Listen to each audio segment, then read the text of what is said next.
Okay. No opinion. No opinion. With your girl, Nick. Well, hello, all of my queens and kings and beings with a uterus. How are you? I hope you're all enjoying the warm weather. If there is warm weather where you're from. I'm from Southern Ontario, and it's just been like fucking beautiful. The sun is out, and I am just soaking up that vitamin D. I want to take a second just before we jump into this episode to thank everybody that's listened so far to the first episode. I was a little bit nervous putting it out, but you guys made it so worth it, and I feel so appreciated. And honestly, it's a little bit crazy to me that people want to listen to my crazy antics and the things that I have to say, but if it can help just one single person, then that's why I'm doing it, and it means that much more to me. Also, we are on Apple Podcasts now, which is pretty cool. That's where I listen to all my favorite podcasts. And the best feature is that you can review the podcast on there and give me a 5-star rating, because the more that you guys rate it and review it, the more people will see it and the more listeners we will get. And therefore, the more education about this extremely important topic will get out to those who really need to hear it. I am super excited for this podcast episode because it's one of my favorite topics. It's a little bit of history on childbirth and what it looked like when there was only midwives and an epidural wasn't even thought of yet, which I know is crazy to think about. I honestly love talking about birth, and I really do like history. It's actually kind of funny because in high school, I hated history, but I feel like it's because I was forced to learn it. So now in my adulthood, since I'm not forced to learn it, I am so into it, and even more into the history of childbirth, because it's actually just so wild to think about these women who did it without any interventions, without an OBGYN. Sometimes they even birthed at home by themselves, and that was just the normal for them, which, again, crazy to think about. But we're going to take a little journey back through time so that you can really understand what it was like for those women. And then obviously we're going to take a journey forward and identify when things became so medicalized. And like I said, when it's no longer just midwives. And I think it's so cool, the evolution to see. And it's pretty important to understand exactly how we got to where we are now and how we birth now and what it looks like in this current day in 2021 outside of COVID-19, obviously. And before we dive into any of the awesome, cool, mind-blowing history, I just want to state that I do not think that medicalization of birth is bad. I don't think it's a bad thing that we don't birth at home anymore and we don't just use midwives. I think that medicine has helped in so many ways, especially with mortality rates with infants and people after they give birth. So I am not an advocate for this or that. I am just an advocate for whatever feels right to that specific person and that specific situation and that specific baby. I also just want to give a warning to all of my non-binary friends, because we're going back in history before LGBTQ acceptance was even thought of. Sometimes it's just easier for me to describe the people with a uterus as a female. So if that's triggering for you, this is just a little bit of a warning. And then after this episode, obviously we will be 110% back to inclusive language, but just bear with me for this episode. I'm sorry, it requires me to refer to a person with a uterus as a female. Okay, now that we got all of that stuff out of the way, let's start with a little bit of statistics. So there was a study published called Changes in Labor Patterns Over 50 Years a few years ago. And they compared births between 1959 and 1966 versus 2002 and 2008. And basically what they found was labors were getting longer and there was more interventions. And the why is a big question, but it kind of gets explained throughout history, which is cool. So we are going to start back all the way in colonial times, which is kind of funny because If you're a Friends lover like me, Rachel only knows like colonial times, which is hilarious. But anyways, the 1700s. So think about like no electricity, no phones, nothing like anything we know today. And men were so largely uninvolved, and some cultures actually forbid them to participate in the birth or even be in the room in the birth. So men usually just waited outside and waited till everything was said and done, and then the midwives would come out and say, okay, you can come in now and meet your baby. In some cultures, it was actually considered indecent for men to be in the room, and births were largely at home. They would literally be like, get out of your own room while your wife is birthing, and then we'll bring you back when everything's tidied the fuck up. But because they were at home birthing, the women were largely attended by midwives and their relatives, like the people who were close to them and they felt comfortable with. And at the time, you're thinking 1700s, right? There's so few doctors, and there is no education at the time. So there's no medical schools, there is no midwifery schools, there is no formal education. How they had knowledge at the time was typically passed down from generation to generation before books were published. And then when books started to be published, that's when things started to be a little bit more uniform in terms of the education they were receiving from those books, even though it wasn't like a formal education from a university. And then it wasn't until 1716 that New York City actually started requiring licensing of midwives. And basically, the licensing of the midwives at that point made them a servant of the state. So they just wanted to license midwives so they could say, this is what you can and cannot do. It was all about control right from the beginning. So although midwives had been doing their thing for God knows how many years, we started to see a really big shift during this time in doctors gaining popularity, obviously because childbirth was so scary and risky at the time. And in fact, it was so scary and risky that young girls would actually write their own wills once they got pregnant, because they were so scared of not surviving the event that they wanted everything to be set up and put in place before, in case anything were to happen. You also have to remember that back in the 1700s, not only were women largely thought of as witches if they used herbs or were midwives, and something went wrong, it was also a point in time where things were based heavily on religious beliefs. So the knowledge that was passed down from medical physician to medical physician was largely based on religious beliefs. And some of those beliefs obviously went against modern medicine that we have today. So the things that really played a role in the mortality rate of mothers and infants was increase of infection due to lack of hygiene, and hemorrhage, which is bleeding after birth, and obstructed labor. So something's blocking the baby from coming out properly. It wasn't until 1765 that the first medical school opened, and during the same year, the formal midwife training became a thing. Strangely enough, it was directed by a man named Dr. William Shippen, and it really didn't work out well for him. Number one, because the midwives who were already established as midwives had totally different beliefs. Their beliefs were childbirth is normal and women are 100% capable. Based on the practices they'd been doing for many, many years before, they had no reason to doubt that. And number two, a lot of people were prevented from going because it was being taught by a man. And in these times, it was totally backwards for a man to be involved in all these things. Remember, like I said at the beginning of the podcast, men were largely not involved because of religion. It was condoned, or for other reasons. They were just outside in the hall waiting for their baby,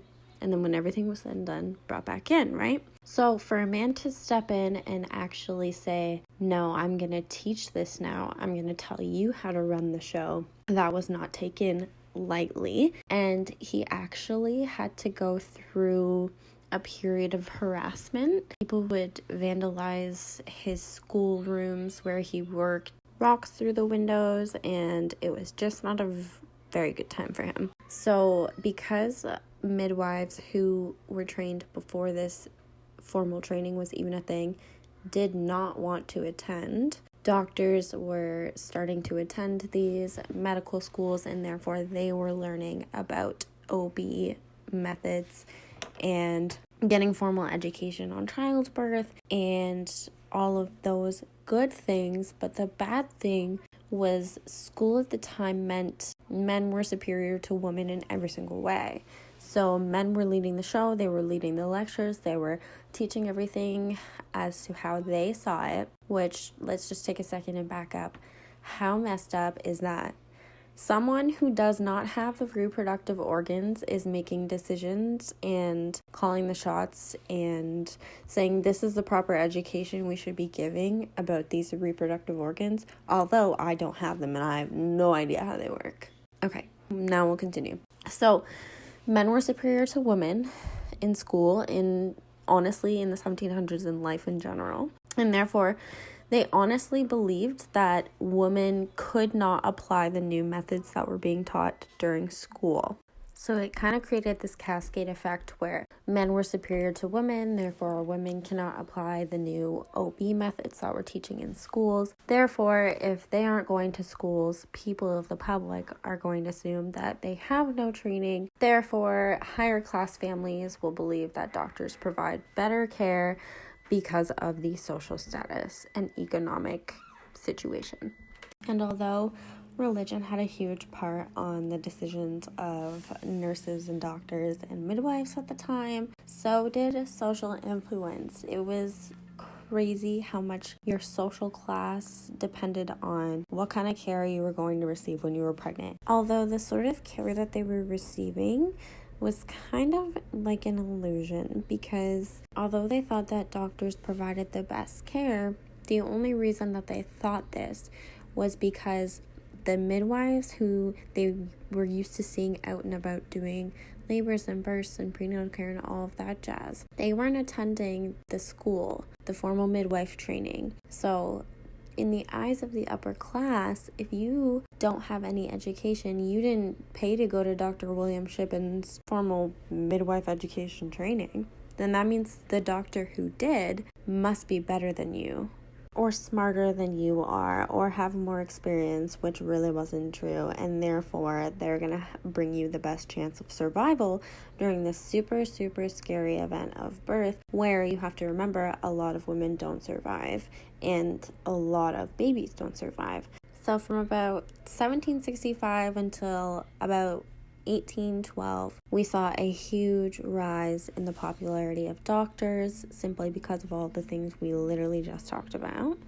And then we're going to get to 1812 or the 1800s, and a lot of shit goes down, let me tell you. But we're going to talk more about the social influences that were at play, because during 1812, there was a war, and for anybody who is not a history buff like I was, not either, during high school, the War of 1812 really doesn't matter, so don't even worry about that. The only thing that matters in this context is that during that time is when the term house mother or homemaker was originated. And so once a woman became married during that time, she was really encouraged to not work, to just support the husband, support the kids, support the home, and literally just be the homemaker. And that really, really, really cut down on the number of midwives we were seeing, because women were not encouraged to have a career and go out and deliver babies and not be away from the house, because if they were away from the house, then no one was taking care of the house, and you can kind of see my problem with that.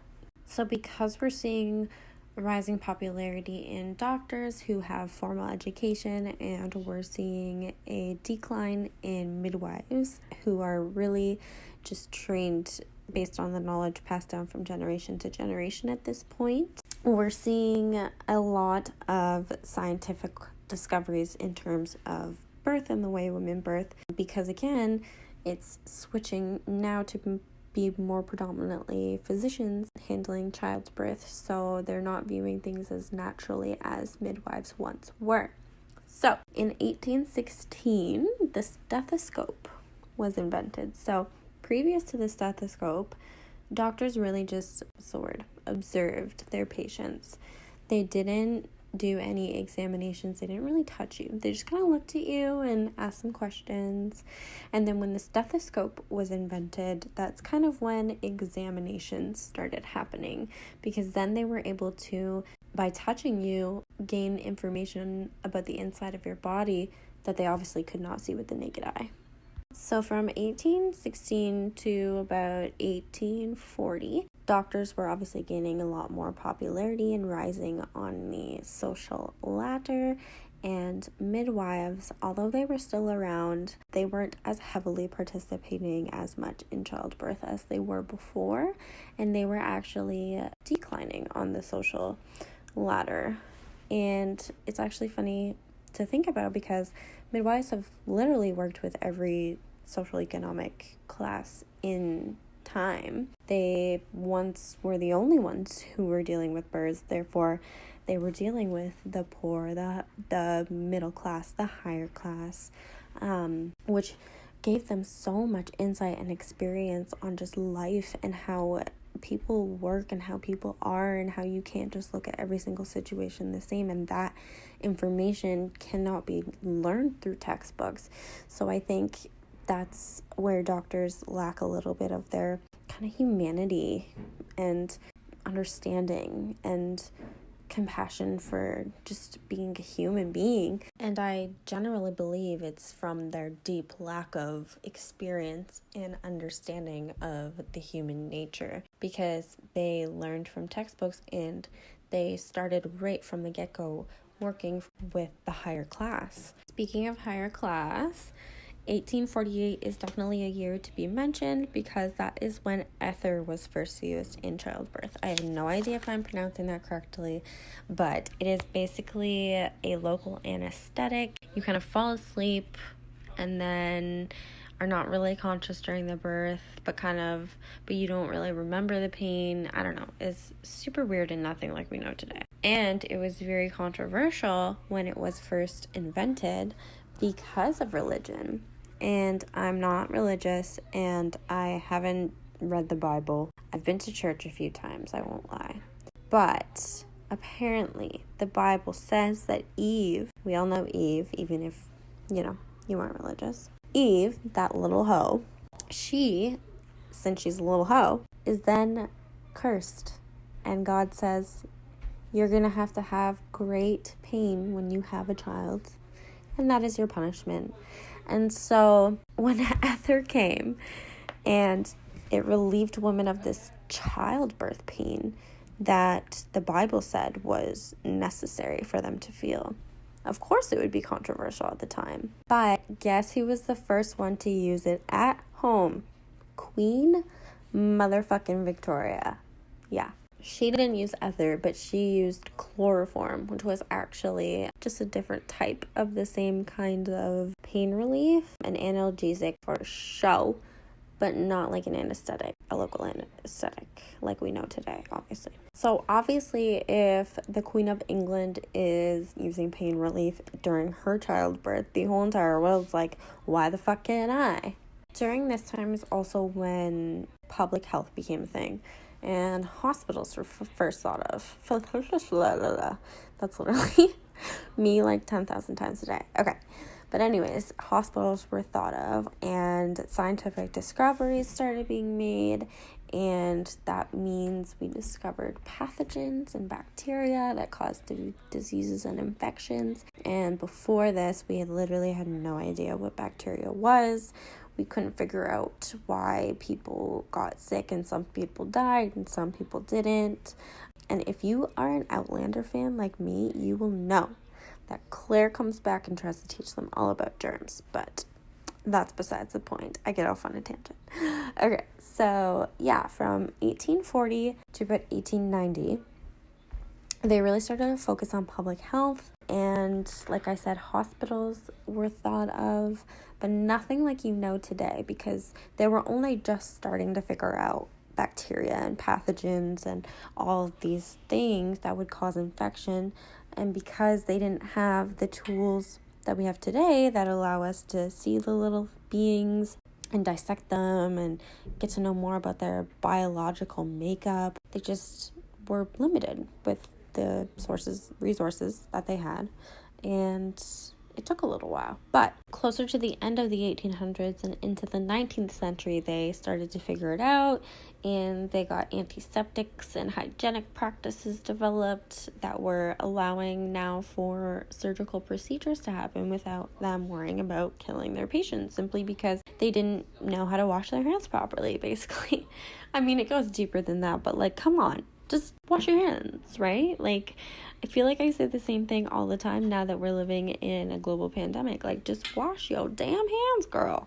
But what does this mean in terms of birth, and how does this even link to it? So it links to birth because before they knew about pathogens and bacteria and all of the things that cause disease and infection, C-sections were regularly performed. They were reserved for when the mother was not going to live and they knew she wasn't going to live. So it was a last-ditch effort to save the fetus and not the mother. And then when they figured out the germ theory, they were able to perform, like I said, more surgeries because they were killing less patients. But even as that happened, doctors still killed more people than midwives did, simply because they just didn't wash their hands, which is crazy to think about. It wasn't until 1949 that the first C-section was performed in Boston, and at this time public hygiene was huge, and they were making more and more discoveries on the scientific front, and therefore the increase of public acceptance with the effective results of new discoveries and methods was also rising, which really helped to solidify a doctor's status and authority. And that kind of led to them using a prejudice against women, immigrants, people of color, poor people, and they used their class to defame midwifery because, going back to their education, they can afford it, blah, blah, blah, blah, all that stuff. They were in a higher social class than midwives were, and the people midwives were treating were also in a lower class. So now we are coming up onto the 1900s, and at this point in time, doctors were attending approximately about half of the nation's births, and that left midwives to attend just to the poor. And after the 1900s, hospitals and hospital births became a lot more attractive simply because they offered a lot more pain management than obviously a midwife could at home. In 1910, there was another big push for public health education, and they organized medical exams for the entire population. So 1910 is kind of when a family doctor, family physician became a thing, and regular medical exams, checkups, those kinds of things became popular. And so obviously with that, you saw a huge shift in the increase of popularity of doctors because everybody now required a medical exam. And then in 1914, a woman named Dr. Eliza Taylor Ranson founded the New England Twilight Sleep Association, which basically was a method of pain relief. So this obviously made hospitals even more attractive because this woman actually founded a program that forced hospitals to allow women to have pain relief, and it forced hospitals to have this option for laboring women. And then comes 1915, and this is kind of the year that changed everything for midwives, and it's the year that really royally pisses me the fuck off, because it is the year that a paper was published by this jack-off named Dr. Joseph Dealey, I think, who said, birth is not normal, so midwives have no place. Like, can you just... No. Midwives have no place in birth because birth is not normal. So this complete moron actually literally believed that women's bodies could not give birth. It was a total myth. Normal deliveries were so rare, and therefore it was a very rare occurrence, and women needed all of the interventions that they could get, because if they didn't have these interventions, ultimately they would die or their baby would die. Like, how fucked up is that? And it continued into the 1920s. And in the 1920s especially, women were encouraged not to work. And in terms of their births, they wanted doctors because of social status and because they believed normal deliveries were so rare. And then in that same year, that jackoff Dealey, he put out a textbook. And this textbook, you guys, this textbook that Dealey wanted people to follow in terms of birth said literally, childbirth is so dangerous that few escape without damage, and that a sequel of medical interventions are needed to save a woman from the evils of natural childbirth. And in this textbook, he patented a sequence of medical interventions that were to be followed in every single birth, and this became routine. And in the becoming of routining, maternal mortality rates increased. Surprise, surprise. And that was basically the status quo all the way through 1929, which was the Great Depression. And then in 1930 was the establishment of the American Board of OB/GYN. And they sought to achieve authority over non-specialists. So anybody who basically wasn't a doctor, they wanted authority over, saying you cannot be in our facilities and attribute to a birth.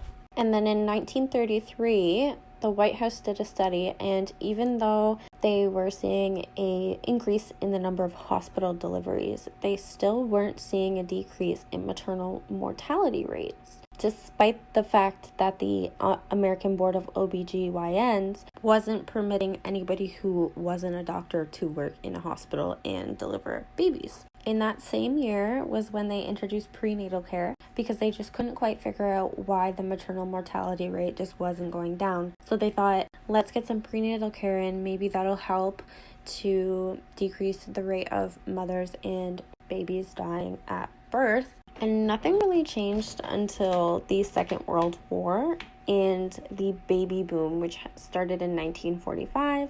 With the height being in 1947, a lot of things changed, and family-centered care became a really big highlight during that time. Then in 1955, something super duper fucking exciting happened when the American College of Nurse Midwives was formed and created, and the Columbia Hospital in New York City was the first ones to let in nurses and midwives to do their freaking thing again. And it was a blessed day. From here on, things happened pretty quickly. In 1956, ultrasound is first used, and then we can see in 1960 that about 97% of births occurred at hospitals. This time is really important, the 60s, because this is when the civil rights movement happened, girl power, the birth control pill. This is also the year when continuous electronic fetal monitoring became a thing, episiotomies, and not being able to eat during labor. That's all happening within the same year. And then we get to 1963, and the gender stereotypes are just being abolished. So at this point in time, we're like, no, we can become mothers and we can work, and we're not just stay-at-home moms and housemakers and taking care of the husband anymore. We were breaking out of our shell. And then in 1970, the National Certification in Nurse Midwives Education Program came into effect, and that was a big deal because midwives were now being recognized on a educational and government level, getting a certificate saying we know what the fuck we're doing. And then the U.S. military was like, yeah, we know what you're doing, come work with us. So that was pretty cool. And then in 1971, the birth center, very first birth center in the world, opened in Santa Cruz. And from that day forward, we've seen obviously a lot more birthing centers pop up, but honestly, in my opinion, not enough. Because not every single woman does feel comfortable giving birth at home, but they still long for that feeling and they don't want to be in a hospital. So I think a birthing center is a really good middle ground for people who aren't comfortable giving birth in their own home, but they also don't want to have a hospital experience either. And then we get to 1973, which in my opinion is like the year for women empowerment, because this is the year that we got the right to abortion, rights to health care. We learned about informed consent, the right to say yes, the right to refuse treatment, the right to participate in the decisions about your own fucking body. Like, it was just a wonderful year for women and the progress that we made as human beings in this crazy society. And then in 1985, they tried to get us down, and they tried to get midwives down, because the legislation said non-healthcare workers aren't and can't practice independently. So basically, if your midwife did not go to school previously and did not have a certificate, then they could not come to your house and practice independently and help you give birth to your child, nor could they work in a hospital independently and help you give birth to your child. What that meant is that they always had to work under a physician. So no matter what, you always had to have a doctor at your birth, because a midwife could not work independently no longer. And that also meant that the payments that these people were making to the midwives were going through the doctors. So the doctors were also taking a cut of whatever the midwives were supposed to be getting, which is totally fucked up and backwards. During this time, maternal and infant and reproductive health concerns became a huge concern for the public. And there was a huge outcry for access to resources, and people were like, everyone needs these resources despite their class, despite their race, despite their gender. And there was just a huge outcry and demand for things to be different. And it wasn't until 1992 that DONA was formed, which is the Doulas Association.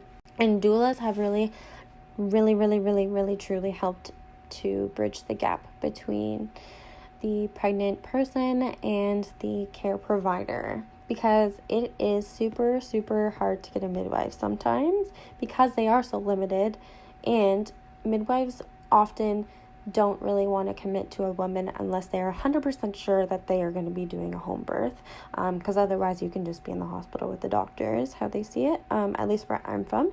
So that's kind of that.